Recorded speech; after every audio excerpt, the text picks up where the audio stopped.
ವಾಟ್ಸಪ್ಪಲ್ಲಿ ನಾವೀಗ hidden message ಮಾಡಲಿಕ್ಕೆ ಒಂದು ಆಪ್ಷನ್ ಇದೆ. ಅದು ಹೇಗೆ ಯೂಸ್ ಮಾಡೋದು ಅಂತೇಳಿ ಈ ವಿಡಿಯೋದಲ್ಲಿ ನೋಡುವ. ವಾಟ್ಸಪ್ಪಲ್ಲಿ ಚಾಟ್ ಹೈಡ್ ಮಾಡಲಿಕ್ಕೆ ಫಸ್ಟ್ ಯಾವ ಚಾಟನ್ನು ಹೈಡ್ ಮಾಡಬೇಕು ಅದನ್ನು ಫಸ್ಟ್ ಸೆಲೆಕ್ಟ್ ಮಾಡ್ಕೊಳ್ಳಿ. ಈ ಥರ ಸೆಲೆಕ್ಟ್ ಆದಮೇಲೆ ರೈಟ್ ಸೈಡಲ್ಲಿ 3 ಡಾಟ್ ಇದೆಯಲ್ಲ, ಇದನ್ನು ಫಸ್ಟ್ ಕ್ಲಿಕ್ ಮಾಡ್ಕೊಳ್ಳಿ.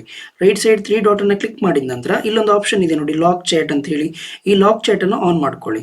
ಇಲ್ಲಿ ಕೇಳ್ತದೆ keep this chat locked and hidden ಅಂತೇಳಿ. ಇಲ್ಲಿ ಕಂಟಿನ್ಯೂ ಅಂತ ಕೊಡಿ. ಒಮ್ಮೆ ಕನ್ಫರ್ಮೇಷನ್ ಕೇಳ್ತದೆ, ಬಯೋಮೆಟ್ರಿ ಅಥವಾ ಪಾಸ್ವರ್ಡ್ ಕೇಳ್ಬೋದು. ಒಮ್ಮೆ ಪಾಸ್ವರ್ಡ್ ಬಯೋಮೆಟ್ರಿ ಕೊಟ್ಟು ಕನ್ಫರ್ಮ್ ಮಾಡ್ಕೊಳ್ಳಿ. ಆಗ ನಿಮ್ಮ ಚಾಟ್ ಈಗ ಲಾಕ್ ಆಯಿತು. ಒಂದ್ಸಲ ಚಾಟ್ ಲಾಕ್ ಆದಮೇಲೆ ಇದು ಲಾಕ್ಡ್ ಚಾಟ್ ಸೆಕ್ಷನ್ ಇದೆಯಲ್ಲ, ಇದರೊಳಗೆ ಹೋಗ್ತದೆ. ಸೊ ಇದನ್ನು ಕ್ಲಿಕ್ ಮಾಡಿದ ಮೇಲೆ ಈ ಚಾಟ್ ಓಪನ್ ಆಗ್ತದೆ.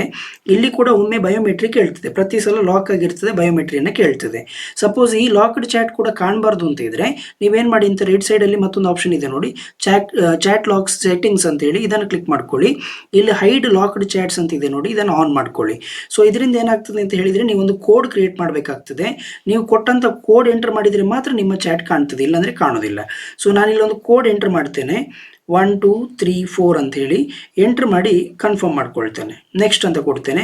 ಮತ್ತೊಮ್ಮೆ ಕೇಳ್ತದೆ 1 2 3 4 ಅಂತ ಹೇಳಿ. ನೆಕ್ಸ್ಟ್ ಕೊಟ್ಟು ಡನ್ ಕೊಟ್ಟರೆ ಆಯಿತು. ಒಂದ್ಸಲ ಚಾಟ್ ಲಾಕ್ ಮಾಡಿದ್ದು ನಾವು ಕೋಡ್ ಕೊಟ್ಟು ಕನ್ಫರ್ಮ್ ಮಾಡಿದ ನಂತರ ಮತ್ತೆ ಚಾಟ್ ಲಾಕ್ ಆದದ್ದು ಕೂಡ ಕಾಣೋದಿಲ್ಲ. ನಿಮಗೆ ಮತ್ತೆ ಲಾಕ್ ಆದಂಥ ಚಾಟ್ ಬೇಕು ಅಂತ ಹೇಳಿದರೆ ಇಲ್ಲಿ ಕಾಣ್ತಿಲ್ಲ ನೋಡಿ. ಈ ಚಾಟ್ ಬೇಕು ಅಂತ ಹೇಳಿದರೆ ಫಸ್ಟ್ ಸರ್ಚ್ ಹಿಸ್ಟ್ರಿಗೆ ಹೋಗ್ಬಿಟ್ಟು ನೀವು ಕೊಟ್ಟಂಥ ಕೋಡನ್ನು ಇಲ್ಲಿ ಟೈಪ್ ಮಾಡಬೇಕು, 1 2 3 4 ಅಂತೇಳಿ. ಆಗ ಚಾಟ್ ಲಾಕ್ ಓಪನ್ ಆಗ್ತದೆ. ಇಲ್ಲಿ ಮತ್ತೆ ನೀವು ಬಯೋಮೆಟ್ರಿಕ್ ಕೊಟ್ಟು ಆಕ್ಸೆಸ್ ಮಾಡ್ಬೋದು.